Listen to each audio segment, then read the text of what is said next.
surrounded by medical degrees and awards. He looked older than she remembered, tired in a way surgery couldn't explain. "The trust," he started, then stopped. Tried again. "I was so focused on managing your health, your future, that I forgot to ask what you wanted that future to be." Mary thought of all the doctor's appointments where he'd spoken for her, about her, but never to her. "I'm still your mother, Michael, not your patient." "I know. After Dad, I couldn't bear the thought of losing you too. Control was easier than care." Spring came early that year. Mary's new apartment filled with light and gradually with visitors. Sarah brought her children, Mary's grandchildren, for Sunday dinners. Michael consulted her about his hospital's new senior care protocols. Even David, humbled by failure, came to sit in her kitchen and talk about starting over.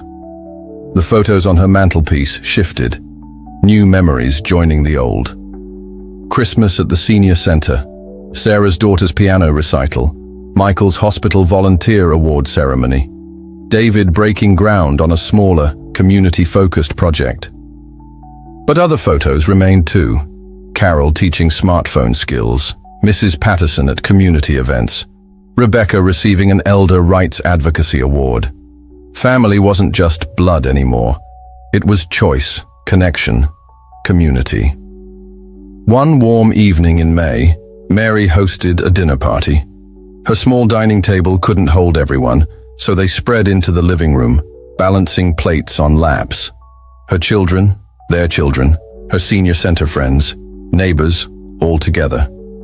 The conversation flowed like wine, stories weaving past and present.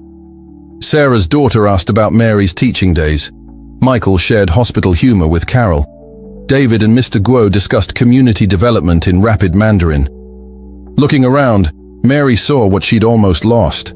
Not just her independence, but her ability to create connection on her own terms. The trust had tried to shrink her world to manageable size. Instead, she'd expanded it beyond blood and obligation. Later, after guests left and dishes were done, Mary stood at her window. The city lights sparkled below, each one a story, a life, a possibility. Her phone chimed with messages, photos from the evening, thanks from guests, plans for next time. She thought of that first letter from the trust company, how it had awakened her from years of quiet surrender.